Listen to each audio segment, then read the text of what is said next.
Ustedes están en la obligación de hacer comprender al pueblo de América Latina que entre nosotros no deben existir fronteras, porque la patria de la raza indohispana comienza desde las riberas del río Bravo y termina en el confín sur de la Tierra del Fuego.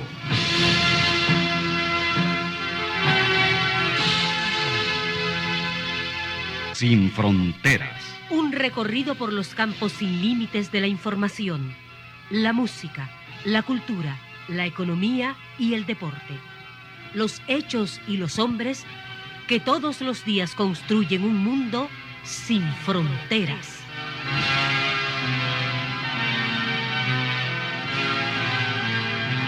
Son las 6 de la mañana con 30 minutos de hoy, viernes. Se fue la semana.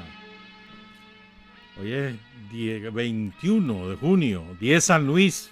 10 San Luis. Felicidades a don Luis Enrique, Juan Luis Hernández. ¿Qué otro Luis? Aquí en la radio solo ustedes, don. Tenía una amiga, la Luisa Díaz, ya falleció. Luis Rigoberto Martínez, ¿verdad? Felicidades a los Luises y a las Luisas. Hoy está cumpliendo años también la doctora Marta Morales Díaz. Ya está llegando al 7º piso. Saludos, doctora. 6:31, pues.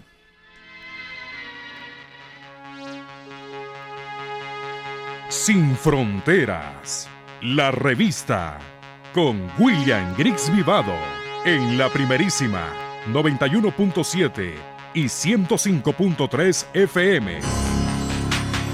Nos retransmite en Bluefields, Radio Única, 105.5 FM.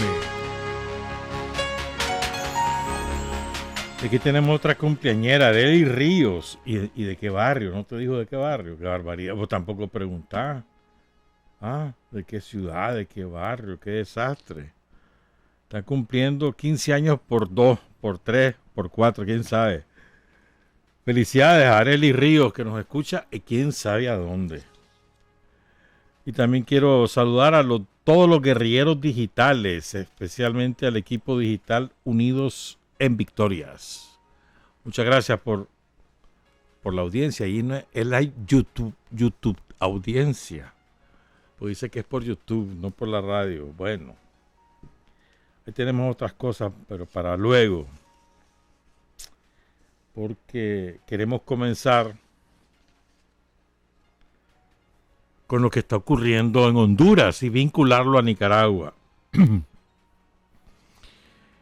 El pueblo de Honduras es un pueblo heroico. Bueno, yo creo que como todos los pueblos del mundo, todos los pueblos son heroicos. En su resistencia, en su capacidad de trabajo.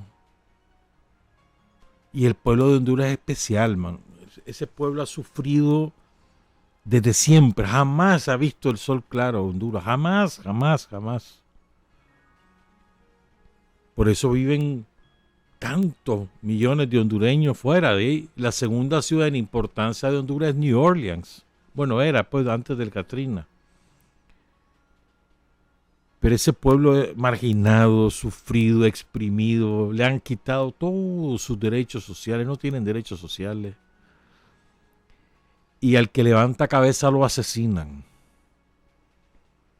Sobre todo en el campo, en el Bajo Aguán, por ejemplo, eso es una barbaridad. Lo que ha venido ocurriendo con los terratenientes. Y tienen el poder, un grupo como unas 15 familias a los sumos dueños de los bancos, de los diarios, de los canales de televisión,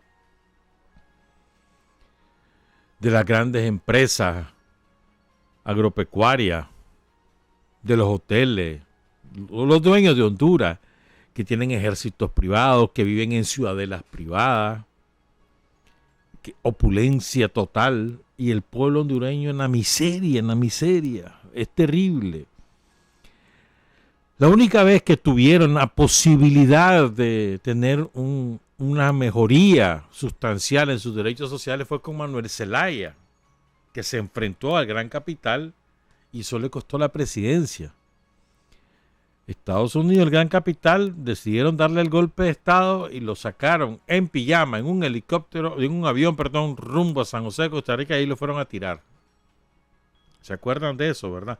El 27 de junio, el próximo jueves, se cumplen 10 años de aquel golpe de Estado, y después vino la resistencia, que la aplacaron a punta de candela, hermano. Ahí no es con pañuelito. Ahí hay un promedio de 7 asesinatos políticos diarios en Honduras, diario. Asesinatos políticos a dirigentes sindicales, a dirigentes campesinos, a dirigentes comunitarios, a maestros, a trabajadores de la salud, diario. Algunos abiertamente políticos, no les importa, salen los paramilitares y los asesinan. Otros encubiertos con ataques de pandilla o crímenes comunes, pero son un promedio de 7 asesinatos políticos diarina, hermano, diarina. Los hospitales totalmente ganando y en el abandono y el saqueo inmisericordia de las finanzas públicas. A la seguridad social, el anterior presidente de la seguridad social la dejó en la perra calle. Es una atrocidad lo que ocurre. Y hay gran parte del país ocupado por los narcos, sobre todo la parte caribeña. Luego, si te vas a los creoles, a los negros de la costa atlántica, de la costa caribeña, hondureña, eso es aún peor. La marginación, el olvido, la opresión sobre esos pueblos. Le han ido quitando toda su riqueza para construir enclaves norteamericanos ahí y enclaves turísticos de la opulenta oligarquía hondureña. Lo del pueblo hondureño es una cosa terrible lo que les ha pasado a lo largo de toda su historia, desde Francisco Morazán, el prócer de la Unidad Centroamericana. Me acuerdo lo de los cinchoneros. Era un movimiento guerrillero incipiente que se empezó a organizar bajo la influencia del movimiento sandinista, del FMLN. Entonces, se organizó un movimiento guerrillero en Honduras, se llamaban los cinchoneros. Los aniquilaron, los exterminaron a ellos y a sus familias. Emprendieron una cacería contra todo su círculo más cercano de familiares o de amistades. Persecución, cacería. Algunos pocos cayeron en la cárcel y están vivos. La inmensa mayoría asesinados. Bueno, y otros poquitos lograron salir exiliados. Algunos a Nicaragua, otros hasta México. Pero de los demás, eso es una deuda pendiente. La investigación exhaustiva de qué fue lo que ocurrió y el alcance de la represión de lo que pasó en Honduras, pues. Pero eso es verdaderamente horrendo lo que ya pasó, pues. Y lo que ha seguido pasando. Entonces, mira el estilo de la oligarquía hondureña. El partido que gana, si gana un partido contrario al que está en el gobierno, el Partido Nacional o el Partido Liberal, entonces lo que ocurre es que el partido que llega, si es contrario, barre con los empleados públicos y lleva a los propios. Entonces cada 4 años están barriendo con los empleados públicos. Sí hay alternancia entre los dos partidos oligarcas. Eso se rompió con las elecciones pasadas gracias al partido que creó el presidente Manuel Zelaya. Creó el Partido Libre, que hoy es el gran catalizador de la movilización social. Miren, y aquí es cuando uno reflexiona y, creo yo, y se percata o asume las diferencias cualitativas que hay en la composición de los mandos, de los oficiales y de las tropas, tanto de la policía como del ejército en cualquier país de Centroamérica. Y yo me atrevería a decir en cualquier país del continente, excepto Cuba. Esto es muy importante, creo yo. Por ejemplo, en Guatemala, los oficiales del ejército provienen de las clases dominantes. Esto es muy importante.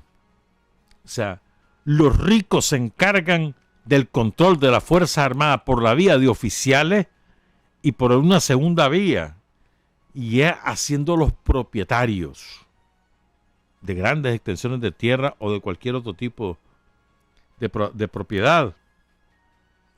Y entonces los cuerpos armados, como el de Guatemala, no solo se encargan, no solo tienen la arma, que por sí mismo es un poder, y no solo se encargan por mandato de ley la defensa del Estado o del marco jurídico, sino que además se encargan de defender sus intereses y los intereses de los círculos con los cuales están familiarizados. ¿Me entendés? Una doble subordinación o tarea. Depende de cómo lo veas. Entonces, bueno, vas a ver un maya que sea, ya no general, jamás, que llegue a capitán del ejército. No, hermano, ahí son los que mandan, los de los reales.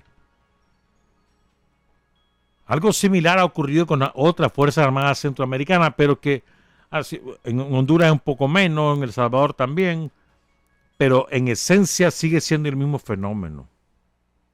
Entonces, aquí en Nicaragua, vos no ves a los ricachones mandando a sus oficiales, a sus hijos a estudiar para policía o a estudiar para militar. No. Es la pobretería. Entonces, las raíces populares de la Policía Nacional y del Ejército de Nicaragua son profundas y totales en ambas instituciones. Y esto no es poca cosa, es de mayúscula importancia, en mi opinión, porque tiene que ver con los intereses de clase que se defienden. Claro, hay muchos desclasados, hemos mencionado aquí ese tema en otras oportunidades, pero en esencia, la inmensa mayoría de la oficialidad de la Policía Nacional y del Ejército de Nicaragua son leales a su clase. Eso no es, repito, poca cosa. Son gente que no se olvida de sus raíces. Son gente que no se olvida que la mayoría en Nicaragua es una mayoría empobrecida. Son gente que no se olvida que una de las misiones de cualquier institución armada es también servir a su pueblo como instrumento para ayudar a que la gente salga de la pobreza. Así es. Anda a ver si esas misiones o esa, ¿cómo te dijera yo? Esas convicciones las tienen otras fuerzas armadas. Ninguna. Y volvemos aquí a otro tema, un tema de carácter histórico. Nosotros nos enseñaron, cuando empezamos en la militancia sandinista hace muchos años, una de las cosas que nos enseñaban y nos repetían una y otra vez, que la concepción de lo que era el Frente Sandinista era una organización político-militar, embrión del partido y del ejército. Así se decía. Y esa definición salió exacta. Del Frente Sandinista surgió no solo el ejército, sino la policía, de los combatientes que derrocaron a la dictadura de Somoza. De ahí surgieron ambos cuerpos armados. Recordemos que en Nicaragua, durante la época de Somoza, la Guardia Nacional asumía las dos funciones, la policial y la militar. Había un solo chacuatol. Y es con la Revolución Popular Sandinista que se crean dos cuerpos separados, con su propia lógica y sus misiones diferenciadas, claramente diferenciadas. que en algún momento pueden contribuir, pero claramente diferenciadas. Entonces, ese origen político, que es el Frente Sandinista, la lucha antisomocista, marca de nacimiento a ambas instituciones. Han sido numerosos los intentos, pero numerosos los intentos de la burguesía y de Estados Unidos en Nicaragua de limpiar, entre comillas, de sandinista a ambas instituciones. Recordemos, por ejemplo, la misión terrible y traidora que jugó Fernando Alessio Caldera. ¿Se acuerdan de eso? Sacan a René Viva, un extraordinario jefe policial de primera calidad, profesional y políticamente comprometido. Lo destituyen de un día para otro. Fue una negociación entre Humberto Ortega, Toño Lacayo y los gringos. Bueno, y Sergio Ramírez. Y sacan a René. 92, si mal no recuerdo. Lo destituyen y ponen a un hombre de la confianza de los gringos y de Humberto Ortega, que es Fernando Caldera. Ahí anda de guarda intereses de los bancos, de uno de los bancos, no me acuerdo cuál. Un traidor. Ese fue el que por primera vez usó a la policía para reprimir al pueblo de Nicaragua. En las huelgas del transporte, en la huelga del 6%, en la huelga de los empleados públicos, en otros eventos sociales. Ese fue Fernando Caldera. En su gestión se mataron a 7 civiles, que yo recuerdo si eran 7 o 17, ya ni me acuerdo, ¿verdad? Asesinados por la policía en eventos políticos o de carácter social. Y la misión de Caldera era barrer. Bueno, ahí hubo resistencia. Y la mayoría no era partidaria de Caldera y la mayoría resistió. Y fueron años muy difíciles. Entonces optaron por asfixiar a la policía. ¿Se acuerdan de eso? ¿Se acuerdan que la policía tenía que andar haciendo rifas para poder tener fondos para el combustible? ¿Se acuerdan cómo humillaban a los oficiales de la policía que si querían que un empresario les ayudara, que le fueran a cuidar la casa, a la mujer, a los hijos? ¿Se acuerdan? Y eso era en toda Nicaragua, en todos los municipios. Entonces intentaron colocar a la institución al servicio de intereses económicos concretos, pervirtiendo la naturaleza de la Policía Nacional por la vía de la asfixia económica. No les autorizaban nuevos oficiales, o sea, que se incrementara la cantidad de alumnos y por lo tanto de policía graduados, no se los autorizaban.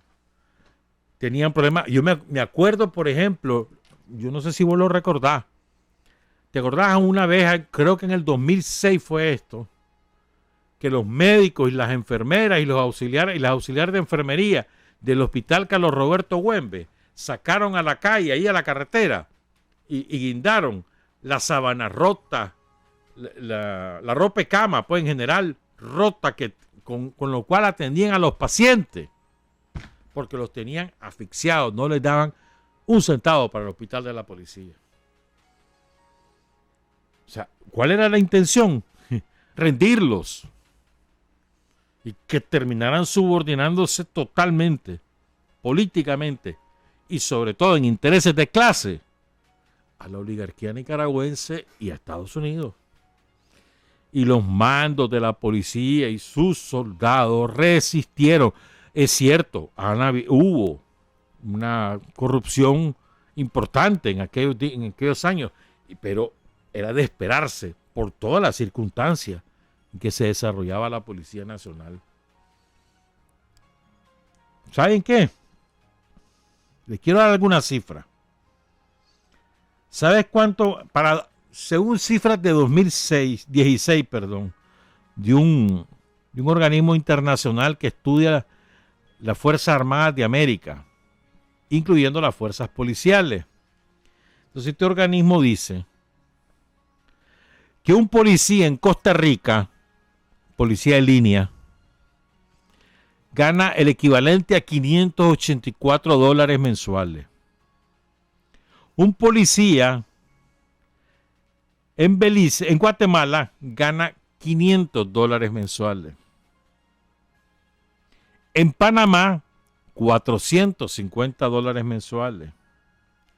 En El Salvador, $370 mensuales. En Honduras, $232 mensuales. En Nicaragua, el salario promedio en dólares de los policías de línea era, ya no es, en el 2016, $120. Aún y con lo que aumentaron en los últimos 2 años, nunca le va a llegar al salario mínimo de un policía en Honduras. Y pese a eso, pese a esos salarios tan bajísimos, los policías de Nicaragua demostraron que con una estrategia y una manera de proceder diferente se puede garantizar seguridad. Y los índices de seguridad de Nicaragua hasta la aventura golpista del 2018 eran los mejores de Centroamérica, y creo que el índice en tercer lugar de toda América. Creo que solo Paraguay y Bolivia estaban encima de Nicaragua. Ahorita ha crecido un poco, pero todavía no llega a ser tan malo como el segundo lugar, como el siguiente lugar en Centroamérica, que es Costa Rica, y Costa Rica está bastante peor que nosotros. Ganando $120 mensuales, el equivalente, que ahorita son como en Córdoba serían como 4,000 pesos. Ahora está por encima de eso, pero en aquel momento así estaba. ¿Verdad? Entonces, esto es muy importante. Pese a que esas condiciones no eran las más adecuadas, cuando hasta 2006, 2007, no tenían vehículos suficientes, no tenían presupuesto para combustible, pésimo salario, un uniforme al año, su seguridad social un desastre. Ya les conté lo del Carlos Roberto Gómez, no había medicamentos, no había suficiente personal médico, no había suficientes camas, etcétera. O sea, eran condiciones terribles.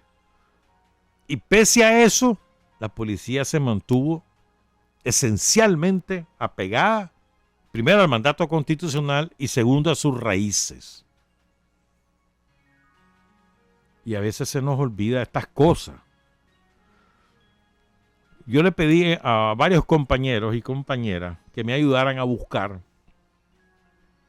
durante todos los eventos del año pasado un video, yo no quería varios, uno, que me mostrara a la policía asesinando civiles. Bueno, de eso hace ya 2 semanas. Todavía no hay uno. Y vos sabés todo lo que produjeron ellos de video. Abundancia descomunal. Sobre todo las torturas en los tranques y de los asesinatos. Abundancia. Pero de policía disparando, asesinando civiles, no hay. Te doy ese dato. Fíjense, la policía en Nicaragua tiene un promedio, fíjense bien en esto, tiene un promedio de 2 policías por cada 1,000 habitantes y de 9 policías por cada 100 kilómetros cuadrados. En cambio, por ejemplo, la policía tica tiene 3 policías por cada 1,000 habitantes y 3 policías por cada 100 kilómetros cuadrados. O sea, nosotros tenemos mucho menos policías por territorio y por cantidad de población que los ticos. Y tenemos mucha mejor seguridad que los ticos. ¿Cómo aplica eso? Por la formación, por la estrategia y por la doctrina de la Policía Nacional. Y el famoso modelo de colaboración, de estrecha comunicación con la ciudadanía a partir del territorio. Ese es el secreto. Pero ese secreto tiene su origen, y es el origen político y social del conjunto de la Policía Nacional. Su origen político, la guerrilla, el Frente Sandinista, y su origen social, la pobretería de este país. Son los chavalos pobres los que aspiran a ser comisionado, primer comisionado, y que se meten a la policía y que les guste eso, pues. Además que no es cualquiera, o sea, no es que llegas, te metes a policía y ya vas a llegar a primer comisionado. No, hermano, tenés que estudiar. Son 5 años la licenciatura en licencias policiales. Y ahí ya salió oficial. A poder ser policía en línea sí son 3, 6 meses, pues. Pero oficial de la policía son 5 años. Y después tenés que estudiar, tenés que sacar otra carrera. Y después va poco a poco, te mandan a cualquier lado. Como el ejército, es igual, te mandan un día, a los 3 años, a los 2 años, estabas feliz y contento con tu esposa o con tu esposo, con tus hijas, ¿verdad? Hasta con nietos podías estar. Ya cada quien de tus hijos ya había armado su red ahí de amigos y de no sé qué. Y de pronto te dicen, por ejemplo, estás metido en Bilgo, en Puerto Cabeza, y te dicen, no, ahora vas a ir para Belén, en Rivas. Puta. ¿Me entendés? Los desarraigan por completo, o sea, pero así es la vida. O sea, el policía sabe a qué se mete, el oficial del ejército sabe a qué se mete. Y la exigencia es tener que estudiar. ¿Querés avanzar en el escalafón, perdón? Tenés que estudiar. No solamente ser buen policía, cumplir con tus misiones, con las tareas que te asignen, sino además estudiar. No es cualquier trompudo el que llega a ser comisionado o comisionado mayor. No. Se la zumban, hermano. Entonces quería decir eso porque cuando vos ves el comportamiento entonces de una policía como la nuestra con la de otras policías, vos decís, chocho. ¿Y por qué será la diferencia?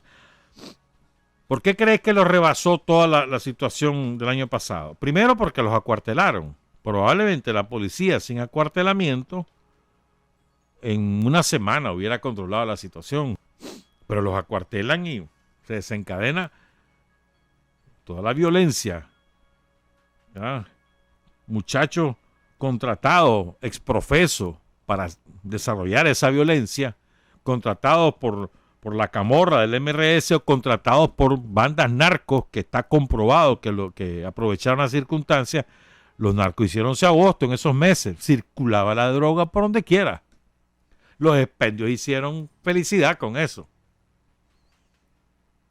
Hay uno de los francotiradores que era de los narcos, que lo agarraron allá con droga, allá por arriba. Ahí lo agarraron. Ahí está preso. Y era uno de los francotiradores ahí en Masaya. ¿Verdad?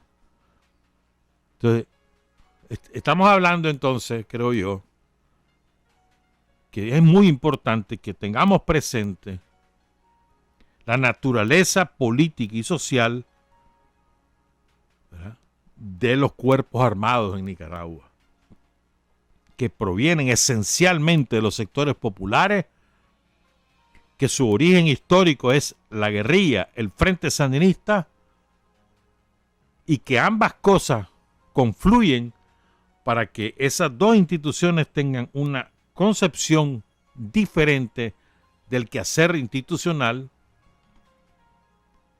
de su manera de comportarse en la sociedad y su manera de enfrentar los problemas. Claro, hay muchas deficiencias, sí las hay, sobre todo en lo cotidiano, pues. O sea, vos llegás y si que vas a denunciar que te robaron un reloj o la cartera en el bus, ni mente te ponen los policías. Porque la verdad, lo he dicho desde hace mucho tiempo, ni mente te ponen, pero llegás que mirá que me quisieron matar o mataron a alguien y la policía en 48 horas resolvió eso. O sea, el delito menor, que es la composición más elevada en el análisis del delito, el delito menor es la mayor cantidad de delitos de este país son los delitos menores. Esos son los que menos importancia le concede la policía para investigar, y creo que ese es un grave error que lo vienen cometiendo desde hace rato. Claro, también es el más difícil. de investigar, eso también es cierto. Porque ya hay un piche, se puede montar un bus, te robó la cartera, se baja del bus, agarra otro bus y a lo mejor su lugar de residencia es en el extremo opuesto de Managua. Si la víctima ni siquiera pudo determinar las facciones del ratero, pues difícilmente se puede atrapar. Eso es verdad, pero eso es verdad que es muy difícil ese tipo de robo o el asalto callejero. Pero es verdad también que los robos domésticos en casa, eso no le pone mente a la policía. No les pone mente, no sé por qué. Te llevan y hacen el show, llevar la canina, ¿verdad? Etcétera, y no pasó nada, y de ahí no pasaron. A mí me parece que esa es una debilidad de la policía que viene de antaño, no es de ahorita, pues viene de antaño y que debe corregirla. Pero la misión política, en términos amplios de la palabra, que cumple la institución policial, es apegada a sus orígenes de clase y sus orígenes políticos. Y esto no es poca cosa. Vos te imaginás los agentes de la policía que estaban siendo atacados brutalmente y con armas de guerra, que no me vengan cuentos con tiradoras, así como no, Chon, en el cuartel de Masaya o en la estación de Matagalpa. ¿Te acordás que hasta se montaban por las ventanas para ver de qué manera disparaban? O lo que les pasó a los policías en Nagarote, ¿se acuerdan ustedes? Que llegó un cabrón, un cura de ahí, junto con otro cabrón de una comisión de derechos humanos, ríndanse, que no sé cuánto, que no sé qué, ¿se acuerdan? Y los asediaron, no les dejaban entrar comida, y aquellos no podían hacer nada porque estaban acuartelados. O lo que pasó en el Jicaral. Ahí llegaron, secuestraron, mataron 2 policías, secuestraron a los otros, se robaron las armas y quemaron la estación. Y se fueron para Cebaco y San Isidro. De ahí eran. O lo que pasó en Mulucucú, el alcalde que está amnistiado, y no digo el alcalde ahorita. Al día siguiente, no, el mismo día, el aniversario de su crimen, del crimen de los 4 oficiales de la policía y en Mulucucú, el mismo día salió amnistiado el desgraciado. Los familiares recordando a sus deudos y él celebrando porque estaba en libertad. Y eso fue horrible, horrible lo que le hicieron a esa policía en Mulucucú. Pero así, la estación de policía en León, lo mismo. León, Matagalpa, Masaya, Nagarote. Los que me acuerdo, Mulucucú. Y la matanza de Morrito, pues. ¿Qué más querés? Entonces, yo me pongo en lugar de esos oficiales y por supuesto que deben haber tenido miedo. ¿Quién no iba a tener miedo? ¿Quién no? Y ahí no podías defenderte, tenías que estar encerrado. Y además te están volando riata y te quieren matar. Y los policías que agarraban en la calle y que los fueron a matar, ¿se acuerdan? Aquel muchacho que iba en su moto. Que era un ricachón. Un muchacho trabajador, de origen humilde, en condiciones sencillas. Lo agarran, mano, que ni siquiera andaba involucrado en los operativos. No, iba para su casa. Pum, lo agarran, pum. Allá lo fueron a matar y después el cadáver lo quemaron allá en Mebasa. ¿Se acuerdan? El cura dando las orientaciones de cómo hacer. Bueno. O la muchacha, la oficial de la policía que matan aquí en la Rotonda de la Virgen. ¡Pla! Un francotirador. Ah, no, era como tiradora. Y querían que la policía no respondiera. O el primer policía ya, que se lo blanquean. Y eso tiene que haber sido desde una posición de altura. Cuando matan al compañero allí, originario allá de una comarca de León, ahí por Lupoli. Ya te estoy diciendo un montón, pues. O los 2 muchachos que van en su moto, ahí por la Clínica Santa María, aquí en el oriente de Managua. Igual, mano, a los 2 los mataron, boom, boom, ejecutados. Y la gente los auxilió. Esos que dicen que cuidaban a la policía, es la gente, los vecinos de ahí son los que se acercan, los auxilian, los tratan de sobre todo al que está todavía con vida, lo tratan de auxiliar, pues, de ayudarle a que sobreviva. Después murió el pobre hombre, pues. Con el otro compañero no había nada que hacer. Pero es la propia gente. No es que los dejaron morir ahí, no. La gente se acercó a ver qué hacía por salvarles la vida. Eso te demuestra mucho. Y eso fue en plena escalada de la violencia tranquera. En plena, o sea, me acuerdo cuando yo vi esos videos, es que te partía el alma ver a ese pobre compañero. ¿Por qué estoy diciendo esto? Porque ese origen de clase marca un compromiso social que se reflejó en toda la coyuntura pasada. ¿Cómo es posible que quieran estos desgraciados tranqueros, toda la camorra, el MRS, reclamar, por ejemplo, que en aquel momento, ahora ya no lo hacen, ahora es al revés, pero en aquel momento decían que la policía se pase a nosotros, pero si lo están matando? ¿Quién fue los únicos que defendieron a los policías? Los sandinistas. Son los únicos que defendieron a los policías. Por supuesto, encabezados por el presidente Daniel. Pero yo me imagino que el momento que vivieron, cada quien en su estación o cada quien en su unidad, debe haber sido horrible. Y cuando se dan cuenta, mataron a fulano, mataron a sutano, hirieron a perenceo, 500 policías heridos. ¿Qué? Con pañuelito, con pedradita. Anda a verlo. Algunos todavía hoy no logran recuperarse y ya no se diga el trauma psicológico para muchos de ellos. Por los que pasaron en Masaya encerrados, yo no me acuerdo cuánto fue, como 3 semanas encerrados ahí. ¿Y cómo querían que se defendieran? Los estaban atacando todos los días y querían que no se defendieran. Pues era su vida la que estaba de por medio. Su vida, olvídate del orden constitucional y la vida de ellos. Y a veces se nos olvida eso, es que la vida de ellos la que estaba de por medio. Estaba probado que estaban matando policías, estaba probado. ¿Y qué? ¿Qué creías? Que no, espérate, no me disparé, pues aquí está. ¿Quién?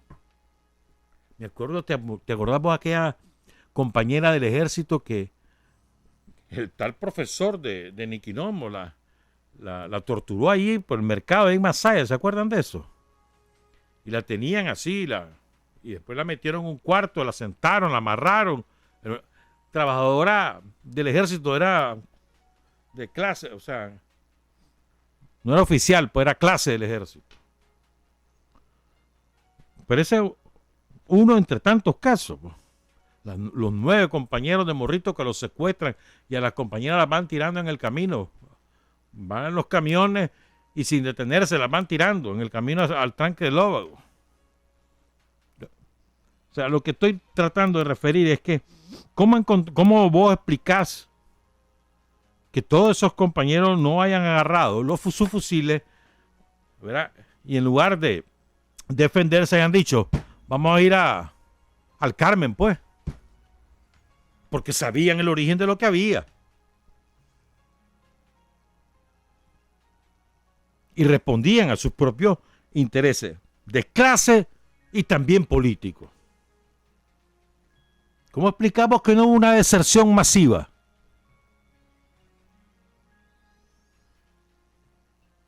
Por esas razones. O sea, sin la policía yo no sé dónde estaríamos parados. Entonces hubiera sido una batalla sin cuartel. Todos nos hubiéramos armado y estaríamos en guerra civil. Sin la policía. Todos ellos merecen, creo yo, nuestro reconocimiento como seres humanos, como profesionales, como ciudadanos. Nuestro reconocimiento, porque Nicaragua ahorita estaría, creo yo, en cualquier circunstancia, menos la actual, sin el papel que jugó la policía. Y a veces se nos olvida. Es cierto, tenemos quejas. ¿Por qué? Porque el ejército está en sus ocupaciones y en sus cuarteles, ¿me entendés? No tiene el contacto cotidiano que tiene la policía con la ciudadanía. Entonces es más propensa la policía a cometer errores.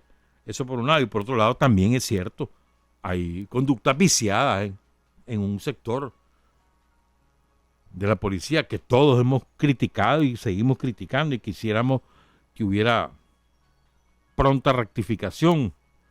Pero la esencia, hay que valorar la esencia y hay que colocar las cosas en su balance. Y en su balance es altamente favorable, hermano. Y yo estoy convencido que vamos a recuperar los niveles, porque si vos observas lo que va pasando este año, quizás no hemos llegado totalmente, pero ya estamos a punto de llegar a los niveles que teníamos hasta el 18 de abril. Vamos a recuperar la calidad de país más seguro, te lo aseguro. Vale la redundancia. Primero porque hay voluntad, y esa es otra cosa.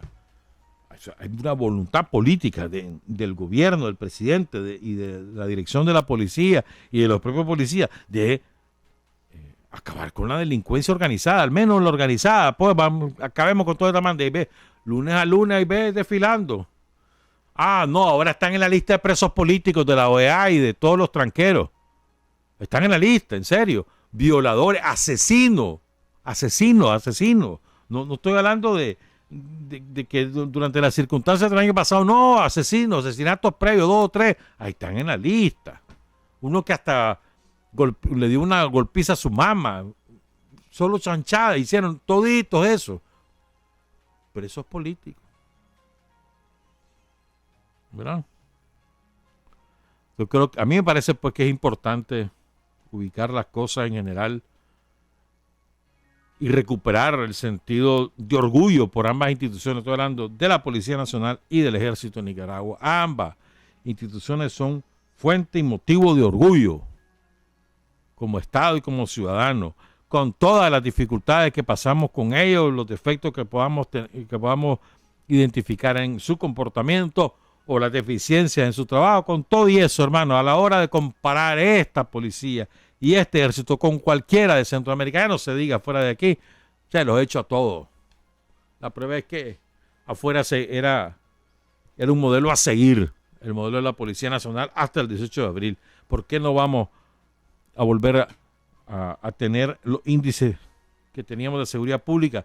¿Y quién dice que no, que el modelo de la Policía Nacional ha sido resquebrajado por lo ocurrido el año pasado? No, hermano. Es cierto, la intentona de querer derrocar al presidente Ortega por la vía de la fuerza ha estado muy intensa, ha ido declinando en las últimas semanas, pero ha estado en la orden del día y la policía, su prioridad es evitar eso. Esto es cierto, eso te obliga a disponer fuerza más en función de impedir la violencia callejera para derrocar al gobierno que a controlar la delincuencia, pero eso cada vez más, vos ves que es menor la incidencia de ese tipo de violencia y cada vez más ves a más policías dispuestos al combate a la delincuencia. Y la prueba es que en los barrios la gente reclama a la policía porque que la robadera está en lo fino, te dicen, que no sé cuánto, que mira que en la parada de bus vinieron, nos asaltaron, pasan en una moto y nos roban, en moto andan todos esos ladrones, lo que sea, pero vos ves cada vez menos ese tipo de eventos. ¿Por qué? Porque ya la policía está cada vez más dedicada a recuperar el nivel de seguridad que teníamos. Así es que motivo de orgullo ambas instituciones, sin duda alguna. Vamos a hacer la pausa y regresamos a las 7:13. Hay hombres que luchan un día y son buenos. Hay hombres que luchan un año y son mejores. Pero hay hombres que luchan toda la vida. Esos son los imprescindibles. Son las 7 de la mañana con 17 minutos. Es que los oyentes son fieras, hermano. Gracias, Chaparro. El doctor Roberto Vázquez nos está recordando el caso del comisionado de la policía de Jinotepe, del jefe de la estación de policía de Jinotepe. No me acuerdo el nombre, pero sí me está recordando él el caso. Y es verdad. Si, un francotirador, uno de esos cabrones de San Cam, de Maldonado, el pastor Maldonado, de la camorra del MRS, ahí en Jinotepe, uno de ellos lo blanqueó, mano, lo ubicó, lo blanqueó. Si no ha sido que el hombre andaba ¿cómo se llama? Ay, el chaleco antibalas. Si no ha sido que andaba eso, estaríamos hablando de otro jefe policial asesinado. ¿Y cómo sería del calibre que era la bala, que él pasó hospitalizado porque le fracturó varias costillas? Eso ocurrió en Jinotepe. Gracias, Chaparro, es verdad, así fue. Espérame, algo más me decía el Chaparro. Y es que después a este hombre lo presentó el Chamorro, el que se cree dueño de la verdad. Lo presentó como estudiante de ingeniería. Y es un vago traficante de ahí de Jinotepe, todo el mundo sabe quién es. Estudiante de ingeniería. A lo mejor alguna vez hace como 20 años, pero ahora todo el mundo sabe en Jinotepe que es un vago. Y fue desde el Torreón, desde el Torreón, que es el que estaba ahí en el antiguo cuartel de la Guardia, en el recinto de la Universidad Nacional en Jinotepe, en el RUC. Desde ahí, pum, imagínate vos. Eso pasó, mano. Otra cosa que me mandan que pasó. Sí, me está recordando un oyente, y es verdad. Tenés toda la razón, gracias. No firma quién es, pero no importa. ¿Te acuerdan? El asesinato del comisionado Saúl Álvarez, a quien yo conocí, tuve la dicha de conocer allá en los años 70. Ese sí era estudiante, ese sí, Saúl sí era estudiante. ¿Quién lo mandó a matar? Nunca lo esclarecieron. Estaba Fernando Alessio de jefe. Habían sido amigos de la misma tendencia. ¿Quién lo mandó a matar? En la huelga de transporte, ¿te acuerdas? Allá por Portezuelo, cuando no había puente. Sí, hombre, son todas las cosas que nos han pasado, bravo. 2 cumpleañeras más. Sí, 2 cumpleañeras. Catalina Torres, Barrio Riguero, de parte de su esposo, de sus hijos, de sus nietos. Y también a Elvia Luisa Matus, de parte de José Antonio Mesa. Luis Enrique no tomó el dato ni del barrio ni el parentesco entre ambos. Si es el esposo, si es el hijo. Bueno, saludos a Elvia y saludos a Catalina. ¿Será que se llama? Elba Luisa, te fijas. Pero Catalina, ¿será que se llama Catalina Luisa o Luisa Catalina? Pues digo, por el día de San Luis. Mañana es el aniversario de la liberación de Diriamba. Lo van a celebrar por lo grande. Me está avisando Jorge Salamanca. Habrá una caminata a las 2 de la tarde desde el reloj de Diriamba. Hay muchas cosas. Miren, me escribió vamos a decir todo lo que nos escribieron, pero me escribió una compañera. Qué cosa más bonita esto, se lo voy a leer. Mira, oigan qué cosa más bonita. Estas son las cosas, las características que debe tener todo militante sandinista y que se nos olvidan a veces. O sea, no solo es pegar gritos, tener brillantez, ser buena. No, oigan esto, oigan qué bonito esto. Nos escribe Marta Alicia Urbina Delgado. Y dice Marta Alicia: conocimos a Berta Calderón, porque era compañera de trabajo de mi madre, Socorro Delgado.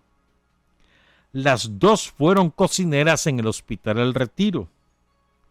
La parte que más admiro de Bertita fue que estudiaba, además de ser cocinera.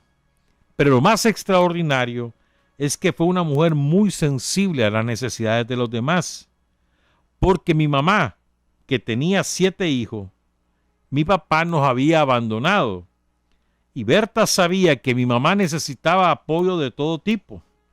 Llegaba a nuestra casa en la colonia Máximo Jerez y nos llevaba comida y medicinas. Estaba pendiente hasta del cumpleaños de los más chiquitos de mis hermanos. Así fue siempre, hasta que nunca más supimos de ella. Muy humana, sencilla, centrada, y oigan esto, y todo lo hacía en silencio. Nadie se enteraba de lo que le ayudaba al otro. No anduvo con platillos divulgando. Eso es lo que yo aprendí de Berta Calderón, de sus amigas, allá en los 80, que uno preguntaba, pues. Yo no la conocí, pero eso es lo que yo aprendí de lo que era ella. Y es que yo no he oído a nadie que hable mal de Berta Calderón. Esforzada, autodidacta, con unos enormes deseos de superación y por sobre todas las cosas con una calidad humana superior a la de todos nosotros. Su vocación de servicio, pues, o sea, una mujer, una buena gente en todo el sentido de la palabra. Oye, ¿ya vieron? Calladita, sin andar con bombos y platillos. Ahí ve, mira, yo le di tal cosa. No, porque hay algunos que ayudan, ¿verdad? Pongan cuidado en esto. Y lo primero que hacen es tomarse la foto y ponerla en Facebook. Mira, le ayudé a fulano. ¿Y qué es eso? O andan en esas tareas también políticas. ¿Qué es eso? O sea, como que son los protagonistas, ¿no? Hombre, el protagonista es la persona que lo recibe. Bien, pero a mí me parece muy importante esa característica. Vean, el compañero Eric Galeano nos está diciendo que hace falta reconstruir o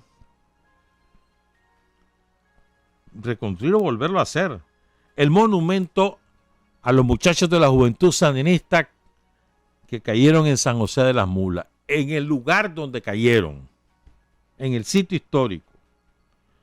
Entonces, dice Eric Galeano que necesitan, pongan cuidado, a ver, Juventud Sandinista, Edwin Madrigal, 23 tubos galvanizados, uno por cada compañero de los asesinados. Hacer una plazoleta de 8 metros de ancho por 40 metros de largo y 7 centímetros de grosor. Bloques de contención, hierro, 70 bolsas de cemento, piedrín y arena. El coordinador de esta actividad es uno de los sobrevivientes de San José de las Mulas, cuyo nombre es Marvin Vallecillo. Se pueden comunicar con Marvin Vallecillo para esta tarea al teléfono 7721-5656.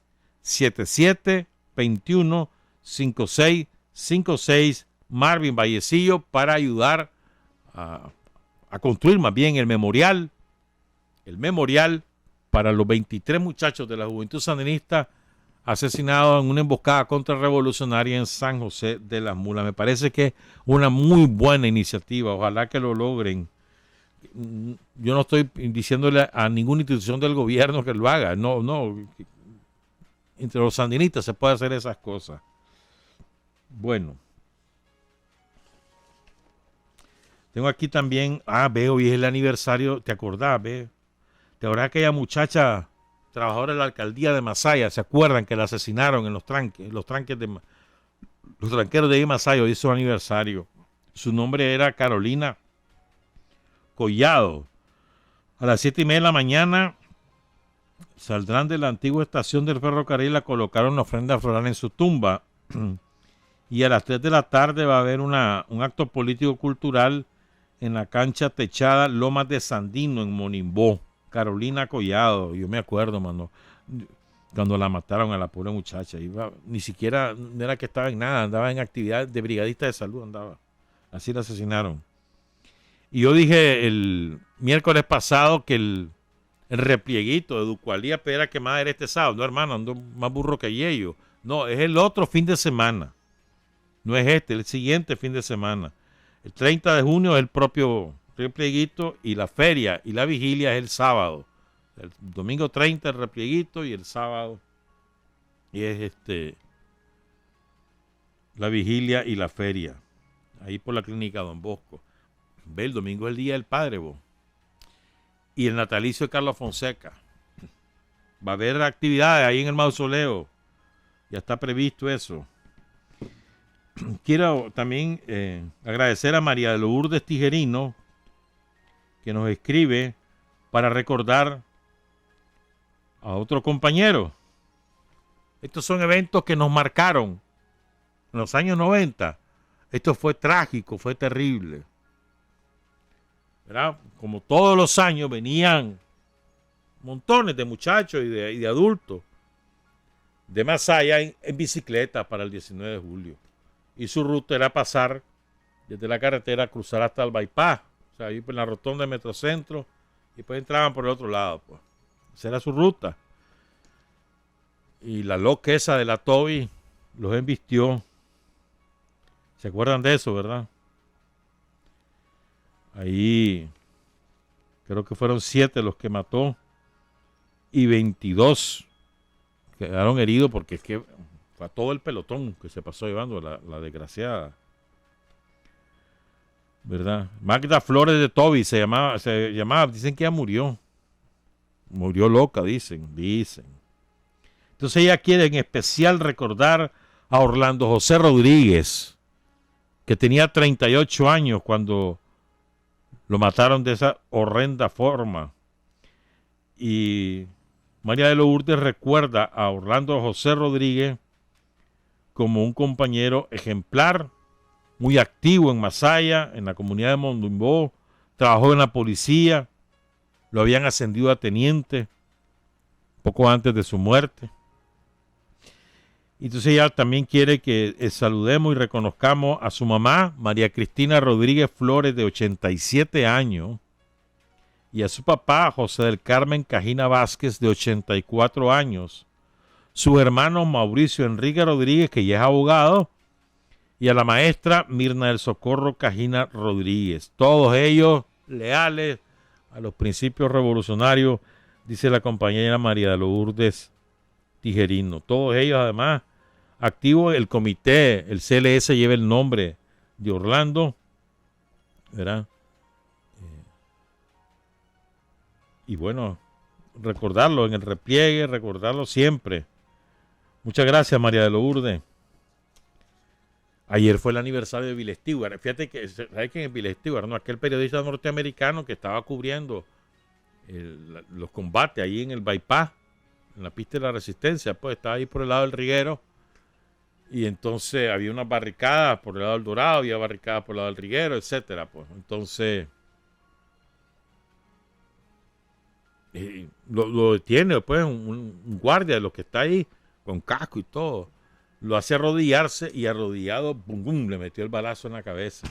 Eso fue filmado, eso fue, digamos, un parteaguas en la opinión pública, sobre todo de Estados Unidos, que se volcó en contra de Somoza totalmente, a partir de ese momento, a partir del 20 de junio del año 79, totalmente en contra de Somoza. Si había alguno que dudaba, pues ahí se le quitó la duda con ese brutal asesinato, pero también mataron a su traductor, del que pocos recordamos. Qué barbaridad somos. Él se llamaba Juan Francisco Espinosa. Juan Francisco Espinosa. Ayer hubo la reinauguración del Parque Bill Stewart allí, en el lugar donde lo mataron, en el barrio Riguero, y estuvo la mamá de Juan Francisco. Su nombre es Petronila Castro. Un saludo a doña Petronila. Hay un compañero que nos pedía recordar la caída de Luis Alberto García López, un muchacho maestro asesinado junto a su familia, donde él vivió en una comunidad del municipio de Río Blanco.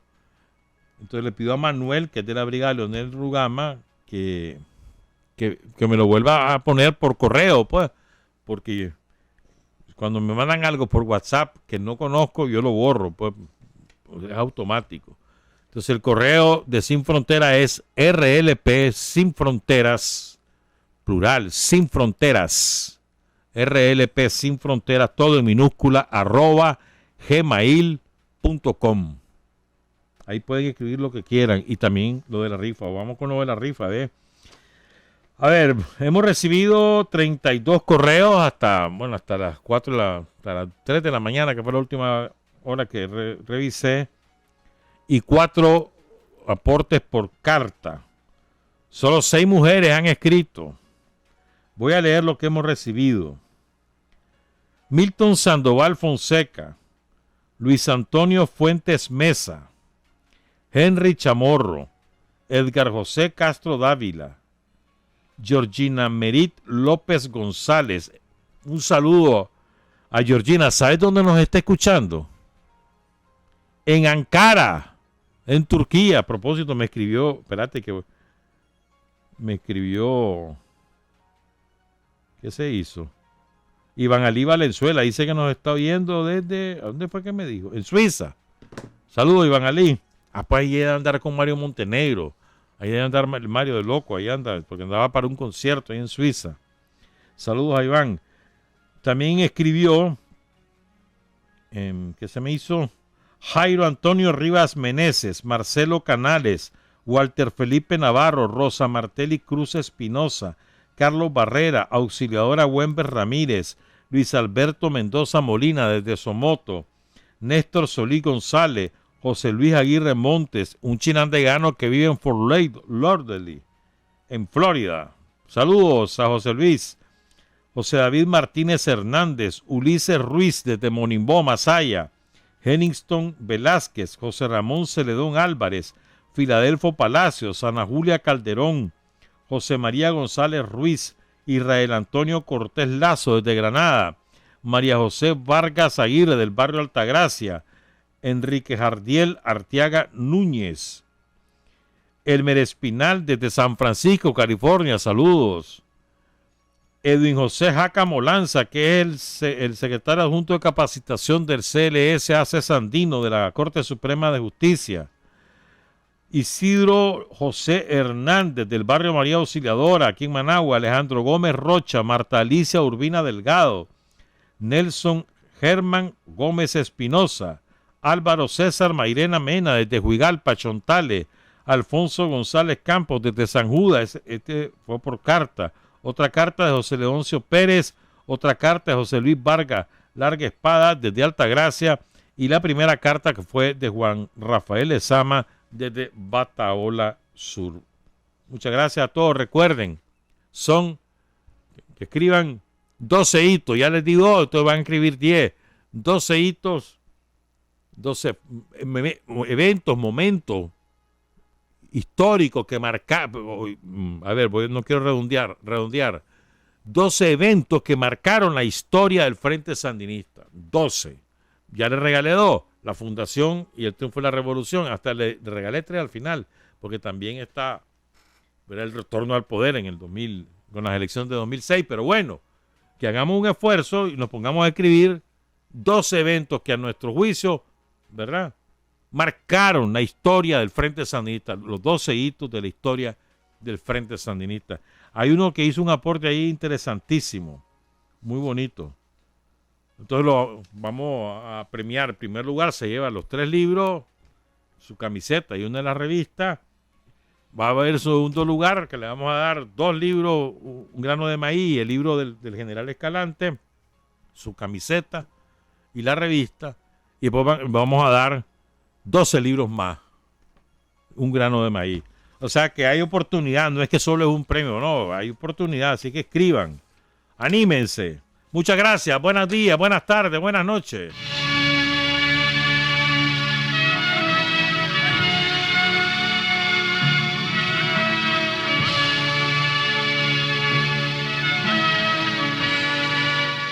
Hasta aquí, usted y nosotros hemos recorrido el mundo sin fronteras. Los hechos que los hombres producen, transformando su realidad. Desde aquí, Nicaragua, tierra